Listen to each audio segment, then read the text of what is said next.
election year to go through past and then say, oops, now election year's over, we're going to delve into these problems. I think the citizens have a right to know what the mayor's plans are, what the council plans are, and to be able to, in this competition of ideas that require an election, come up with a decision. Well, I should also want to mention too that there are people actually watching us on Ustream today. We have decided to go ahead and broadcast. We have about 14 people watching us right now. Well, that's great, I guess. And only one has complained that they can only see you. So at the moment, we'll switch that up a little bit to people that are listening, so that you'll see me for a little bit, and then we'll see Tom for a little bit. But and I want to tell everybody they don't really want to see you right now because you're eating your lunch.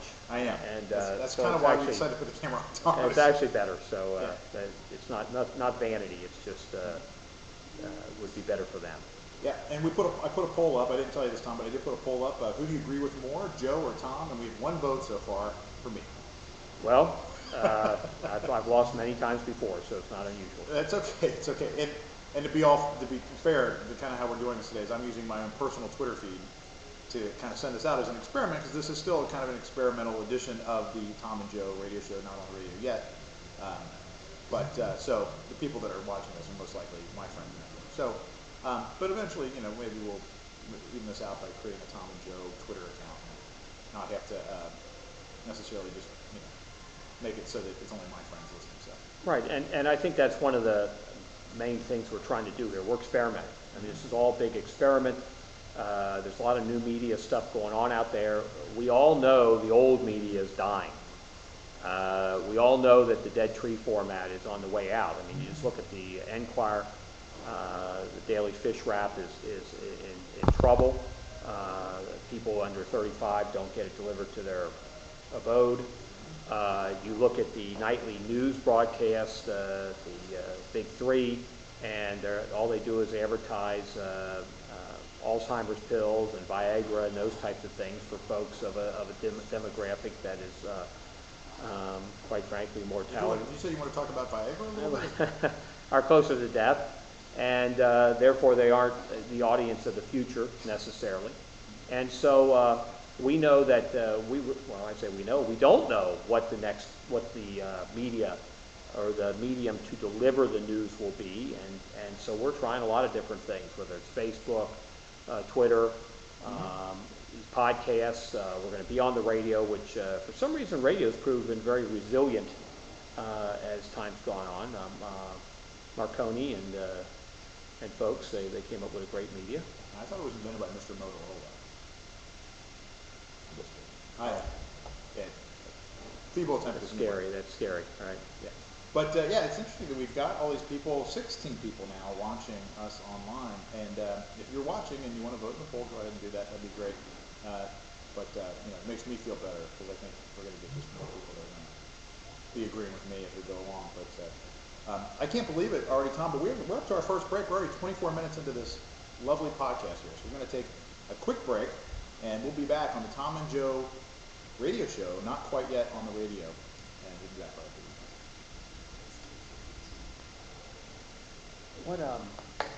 What day you want to do it next week? Because I could call Whitty, and I know he'd show up.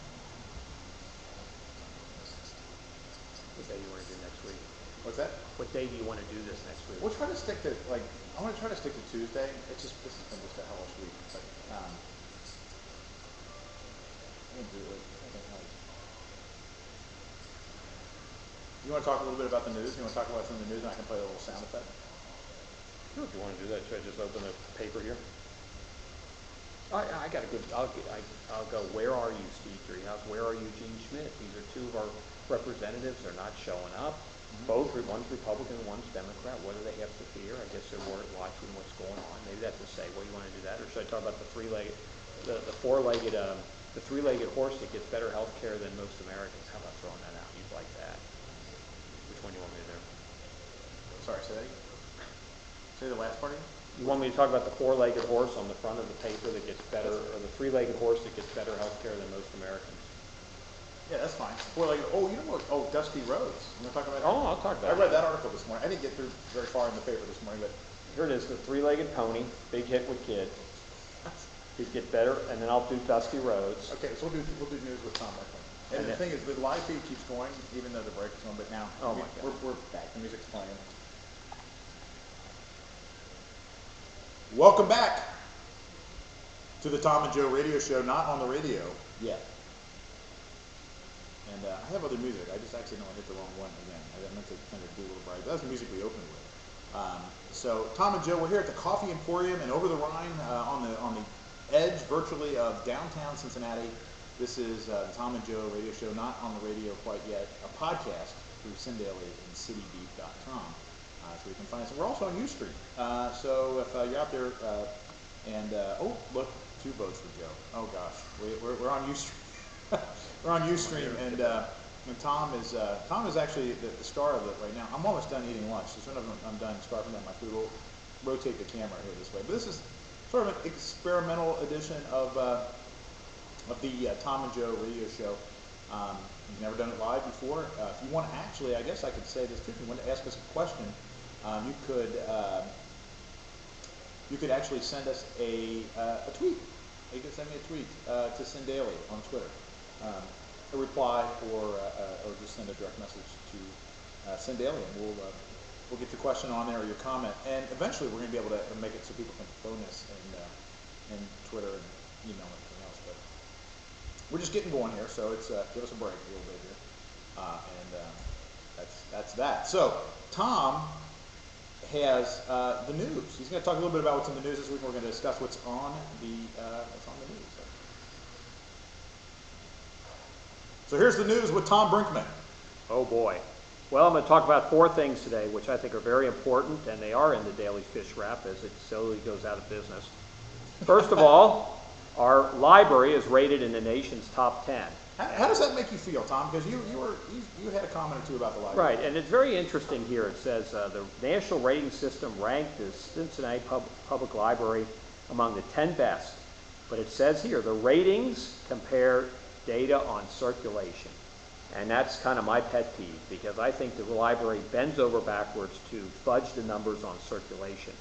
And they will not address issues where they could bring in some revenue or change some things. Instead of coming to us and asking for more tax money, they could raise some revenue by, number 1, charging for videos. Mm-hmm. Charge $1 for feature films. Let the kids have theirs. That would bring in $5 million a year. Well, okay, and that's very interesting. Now this is because after you told me this, I actually was talking to my favorite librarian. I won't call him out, but he's a good guy. He's actually a Republican. He's actually run for office before. I won't say who he is. Maybe you can deduce it. I don't know, but basically, yeah, there is a, apparently somebody's telling me that I get a text message, there's a chat room. Hold on, before I supposedly, and they said, can you see the chat room? Well,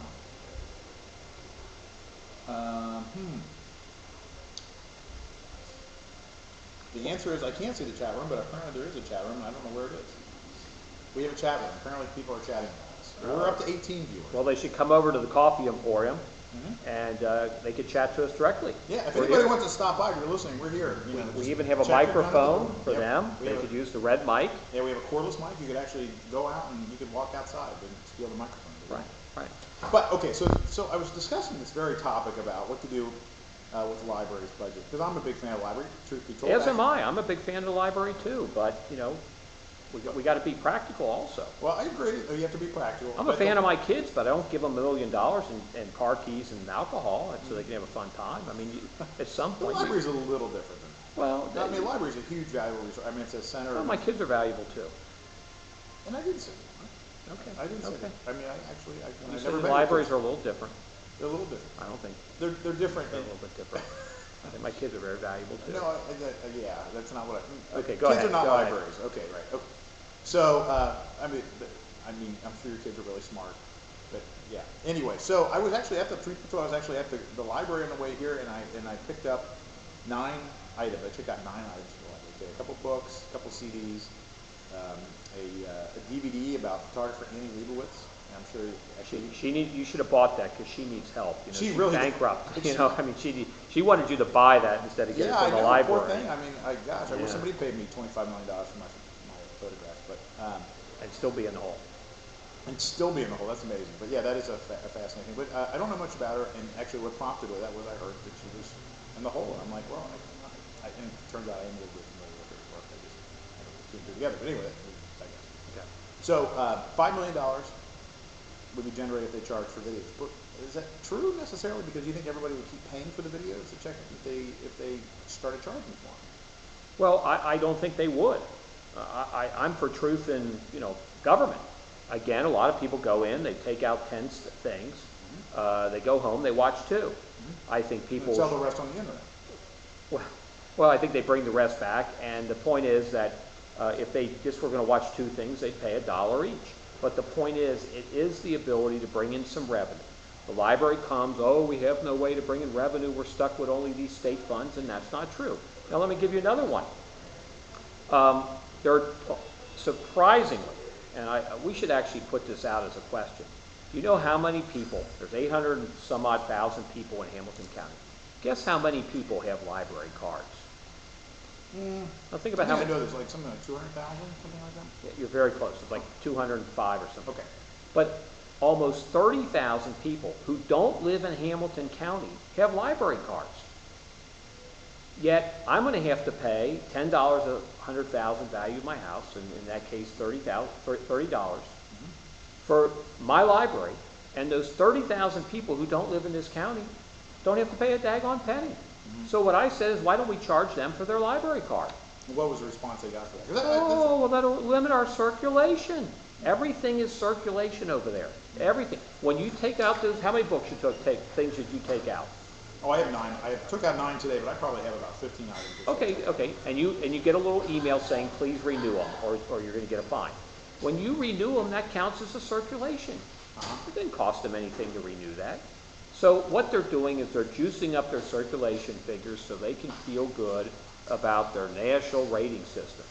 I mean, and where they stand in that. And I just think that's... So what, you want the library to go away?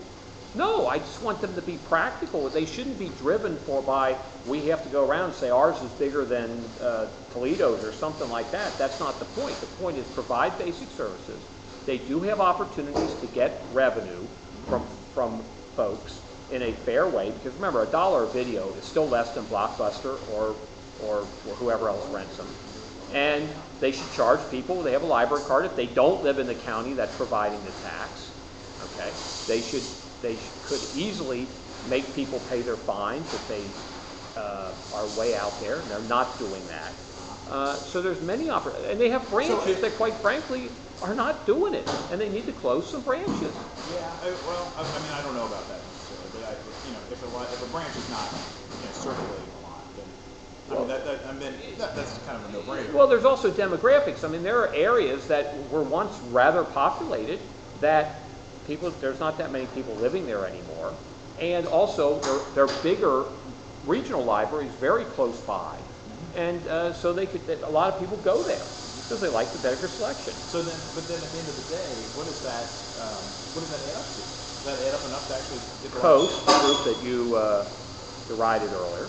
Derided them. We gave the library ideas that would raise up to $10 million, which they claim is they're going to be their shortfall down the road. They took one of our suggestions. Which was what? The one where right now, they only cut you off at $10 a fine. We said they should cut people off at $5 a fine. You know how much that brings in? What? $770,000. That's a lot of money. That's a lot of money. Why did? So they've done that now? They said that in the report of the Tax Levy Review Committee to the commissioners, that was one the library agreed to pursue. I see. And again, there's savings right under the. Do they really need to buy 1,000 copies of Harry Potter? That's 25 per branch. And then 6 months later, they give 900 of those copies to the Friends of the Library because nobody's taking them anymore. I mean, let's be a little prudent with expenses. I mean, again, families don't have those options just to buy whatever they want whenever they want it. They have to be prudent. I don't think buying 187 copies of Spider-Man 2 when it came out, and then after 6 months they got to dump those and they dump them off to the Friends of the Library or employees. I mean, they got to be a little more prudent with their expenses. That's all I'm saying. Yeah. Well, I'm a big fan of the library. I don't know necessarily the answer to the question about do they buy value tax rate. And that does seem like a lot, but that's they have 25 copies of it. And then I guess you have to ask yourself, what is the purpose of the library? Is it to be a blockbuster, or is it to be a place to do research and that sort of thing? And I think that's a fair question. I mean, the library has to evolve too. I understand that. And they have to realize what the future is. I read an article in the New Yorker about Kindle, which my wife revealed they were thinking of giving me for Father's Day, and I said, absolutely not. I'd return it right away because I like the dead tree format when it comes to books and things. But anyway, I don't think they really have a plan, because I think as time moves on, and again, population spreads, and people have a different way to gather their media, that visits to the library and things like that will be down. It's really going to be something that they're failing to address. They're failing to address.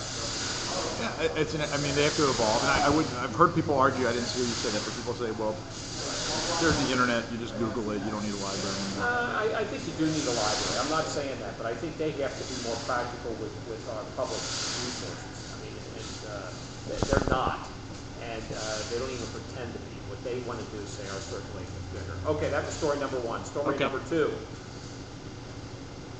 And these are going to be three. This is the auditor wants to know the names of the winners of the seats. I can't believe that. That to me, it is absolutely ridiculous. Because now, does this guy? I guess Dusty Rhodes has just announced that he's not running for re-election. I didn't know that. Well, I didn't know that either. But that article, if that's what he's trying to do, I say Dusty Rhodes has just announced that he no longer wants to hold public office in Hamilton County, or anywhere for that matter, because that has to be one of the most harebrained ideas I've ever heard in my entire life. First of all, it's un-American. What American tells on a fellow American to the IRS? Who's going to be a fin for the IRS? That's number one. I think that's just disgusting right there. Number two, all the names are posted online. Oh, are they? When you win, they list everybody's name. They don't. Have you ever registered for that, by the way? I won it. Oh, have you really? I won. I registered like 3 times and never won. And I actually watched them live because I would watch the county commission meetings when I was at the Post. I'd watch them live on cable. I'd watch the drawings, and I kept waiting for my name to get pulled. Never did. I won the Bengals, and I gave them away. I didn't even go. Okay, so I shouldn't be turning you into the IRS. Right, so I gave them to a friend, and his son was in from out of town. I thought, I'll take him. I don't want to go. Right. And number two, and then I won the Reds this year. And now he's going to go get in trouble, right? Well, I don't know, because I'm the one who won them. Oh, well, yeah, I guess they were your tickets to give away. Yeah. It was your income, man. And nowadays, I don't think you can do that, but I let him have them. That was back in the early days. But the point is, I think it's just ridiculous. And, what he's forgetting is like the library is what I just said. We're paying for this library. Why should we give it away free to somebody from Warren County? What the commissioners have set up here is for something where Hamilton County residents can apply and they can win because we're paying for it. Yeah.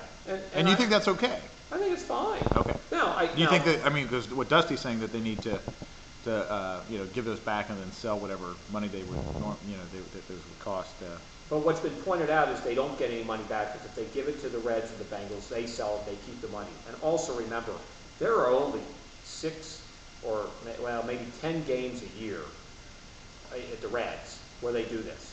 The rest of the times it goes to employees of the county, it goes to people, foster families, it goes to people who are doing great things for our community, and I don't have a problem with that. Sure. It's not like they're giving us a palatial spread either, because it's just a bunch of beans and weenies and some kind of bad hamburgers. And the cookies, well, that's just... No one's ever really claimed the food at the stadium is like top notch. I've been to some of the suites where they can bring in some pretty good stuff. Okay. But this is the basic. Like the grade D edible. Yeah, it's pretty basic. But anyway, I think it's ridiculous. Now we move on to the 2 topics. So I guess, basically with the Dusty, we both agree on that. Dusty's a Democrat, but if anybody's had any conversation with him for a long time, he's not your typical Democrat. Well, he's a Democrat. Don't try to shy away from him. I'm stuck with that piece of, Gene Schmidt. You're stuck with Dusty Rhodes. And personally, I like Dusty. He's a great guy. I usually do. I just think he's nuts on this thing. This one, I just can't agree. I don't know what the point is. Why did you tell him? And we're talking like $20. What's IRS going to say? You're allowed up to $600 in compensation that you don't have to claim. Right. So, you're not talking that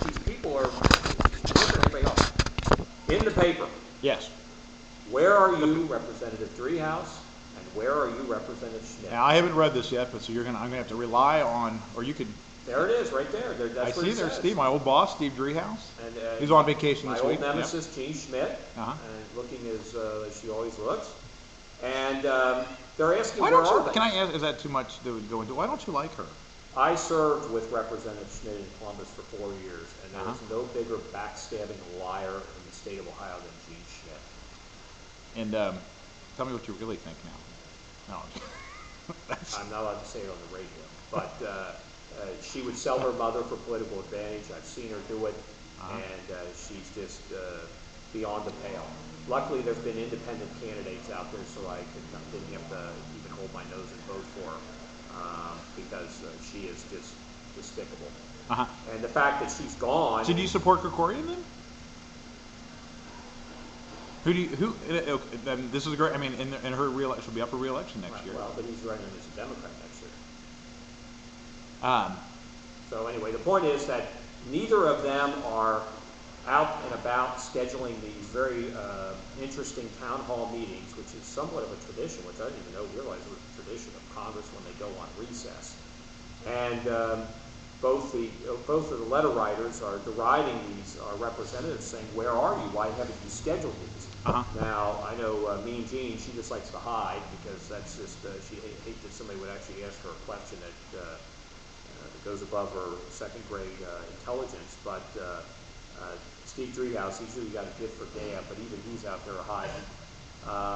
And generally because these turbulent town halls are about health care, and that's an issue that I think we're going to address. But before we do that, the key story, the best story in the paper says, "Three-legged pony is a big hit with kids." And Molly, I couldn't believe that, honestly. I was so it's actually it's on the front of the local section or whatever it's called, local life, whatever the. And heck Molly, that is. the three-legged pony, leaves smiles wherever she goes. And I thought, boy, this must be interesting, a three-legged pony, because I knew we had a three-legged dog that we used to see when we walked home from Carter Kelly School every day. The old days, we weren't afraid of the job masters and bullies and stuff.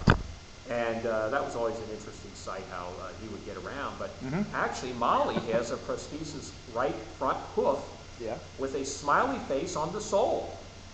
And so there's nothing wrong with that, right? I think that's great. And what I said is, Molly's probably getting better health care than lots of Americans. And that, of course, lit your smile up, because you like to think that all Americans are lacking in health care, and that we need this big government-run healthcare system, which I totally disagree. Well, Because I, quite frankly, want to take care of my own. I have some pride, and I take care of my own family. And even though when I was unemployed, I had to go out and seek out some health insurance. Which and thank found, God you can. And it was enormously inexpensive. I was shocked at how inexpensive it was. And we're covered. And we were going to talk a little bit about the myth of these 47 million uninsured. And so I've obviously let folks know where I stand. So why don't you tell a little bit about your feelings on this? I absolutely believe that we need healthcare reform. I mean, public option would be great. I don't know if that necessarily has to be the case. I am in a similar boat to you, where I'm self-employed, have been for, since 2005, and I pay for my own health insurance, and it's not great. It's okay, but I'm relatively healthy. I'm a 35-year-old healthy guy who, has had, nicks and scrapes, and, I kind of, take medicine, a little bit of medicine for blood pressure, that kind of stuff is not, outrageous or anything like that, just kind of more preventative than anything. I've got a doctor that I absolutely think is the best doctor I've ever met, seen. I mean, he's a great doctor. I've been seeing him for 10 years, and so I'm pretty happy, pretty good. And he has to send me off to a specialist or something, then those doctors seem to be pretty good too. So all's good in Joe's health world, for the most part. I mean, it costs a little bit of money to do that, and like me, like many Americans, have been struggling to pay those bills, any bills, honestly. I mean, I've been kind of piecemealing money, putting income together for the past, since I worked for Steve Driehaus. But I'm alive. I'm not completely destitute yet. So I see a need possibly there for myself. It would be nice to have something like that. But that's the nice part. the luxury. Then I start hearing horror stories about insurance companies. I'm thinking, what if I went to the insurance company and I said, you know what, I found out I had cancer. And they said, oh, interesting. Let me sort through your application for health insurance. Oh, you didn't mention this one little item here, or or this can be interpreted a different way, and then they cancel coverage, which we know is happening all the time. Or it stops paying at a certain amount, and then basically, we're kind of screwed. We're kind of screwed in that area. So I think that some sort of healthcare reform that actually took care of pre-existing conditions, that disallowed any kind of denial of coverage for those. Also, to stop the ability of the insurance company to find a reason to cancel your insurance once the going gets tough. I'm not a healthcare expert. I couldn't say I'm the most absolutely versed person on the subject, but I think we really started to go south when we started to convert our healthcare system, the hospitals and insurance companies, from a nonprofit, more of a charitable cause to a for-profit venture, and that's when I think things started to go south. So I'm a strong believer that we need healthcare reform, and I'm sort of shocked at how across the country in this past week that there have been these people at these town hall meetings just, I don't know where, I just can't believe that these people must all have good health insurance and never been really sick, because anybody that I know that has gone through this has gone through insurance hell. It's beyond me where like this. So I've talked about it. So tell me. Well, you make a good point. First of all, I'm not an expert in it at all, and wouldn't You told me you were a doctor. That's only what I tell young ladies in bars. But I really don't. I think that what I do like the fact of some of the things you talked about. Knowing my own doctor, having the ability to call them. I don't have a problem paying for it. I think that I don't have it's always a struggle to pay for all your bills, but having that situation where I'm responsible, I buy what I want when I want it. If it's something I can't afford, I say no. But I just really scares me that the purveyor of so many government services, the federal government, that are so incompetently delivered would venture into this area where they have showed just utter incompetence in so many ways. It really scares me, and I think that's what scares a lot of people. The thing that's interesting in some of these town hall meetings is the people who are coming up there who have had situations, they've had cancer.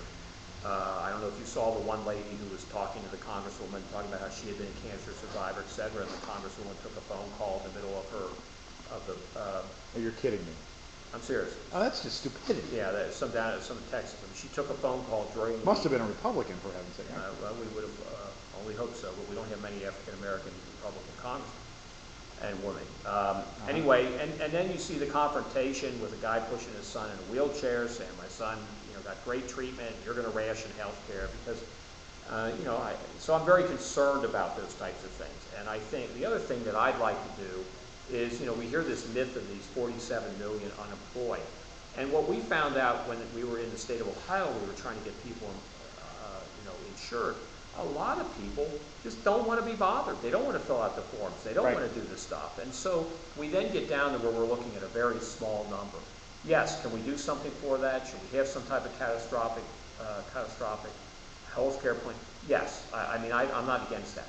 Don't Why is this coming out? Because this, I'm like sitting here listening to you and I'm agreeing with you on this stuff, and first of all, it scares me. But second of all, then why is this conversation on the national scene getting so convoluted?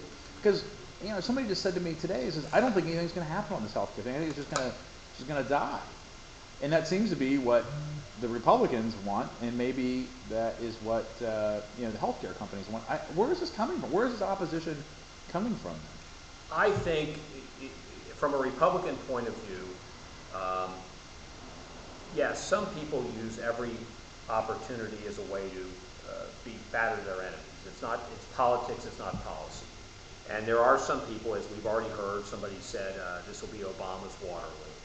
and they're using it for political advantage, which I don't necessarily agree with, but certainly that is some people's way to play it. I think that deep in the Republican conscience is, and conservative folks, and these are folks really from 15 years ago, the healthcare industry is such a large segment of the population, and it actually takes us from the government running about 40% of the economy to the government running 57, but I think it's 17% of this nation's economy, maybe 18%. And the doom and gloom is put out there that if we let government get a hold of this one, we then become more people sucking off the tit of the government than people who are beholden to private business, capitalism, free enterprise, etc. And that's why it becomes such a big fight. It's really a concern that way. And so that's why I think you see people so bitterly upset and concerned. Now let me add something else. Who are the people that they're trying to sway? They're not trying to sway Nancy Pelosi. They're not trying to sway John Boehner. They're going after about 50 newly elected, mostly Democrat, members of Congress. And I've read many stories about these, even in New York Times. They talked about a guy outside of either Syracuse or Rochester. And the story started out that it took him $2 million and the retirement of the Republican incumbent for him to win Congress. And he said that, I already took a tough vote on cap and trade. I'm not going to flush my congressional career, my budding congressional career, down the toilet for Obama's health care plan. And that is the mentality of these guys who've been elected, is to them it's a career, they're careerists, they're looking down the road. I'm not saying that there aren't Republicans who feel the exact same way. Obviously, Jean Schmidt's hiding in the bushes. You would think she'd be having town meetings right and left because people would be there saying, ready to go, Jean, stop the health care, etc. And she could say that. But why isn't she doing it? I mean, not that again, somebody might ask her a question that might defy her second grade education mentality. I don't know. I mean, she's so anyway, you're not going to get any argument from me. Yeah, I mean, when she holds them, she won't let anybody go in with cameras. She won't let the press be there. I mean, she does the most. She sends her sister in to pretend like she's her. I mean, I've seen all sorts of. I've heard that one. Yeah, I've seen her do all sorts of stunts. On Memorial Day, she was out laying a wreath at the tomb of Ataturk over in Turkey on Memorial Day. She forgets that Turkey was our enemy in World War I. But anyway, that's where she was. And while we're having Memorial Day parades here, seeing her sister would drive by with dark glasses pretending she's Jean Schmidt. But that's just that's what the burden of being a Republican in this area. But anyway, my point, as like I said, I talked a point, and that's why when I made a call to a friend of mine who was up in D.C., he's coming back, and I said, please tell me Obama's health care plan is dead. That was my request of him. And he said it is dead as a doornail because they couldn't pull the vote off before they went home. And now these guys are getting the hell kicked out of them at these town meetings.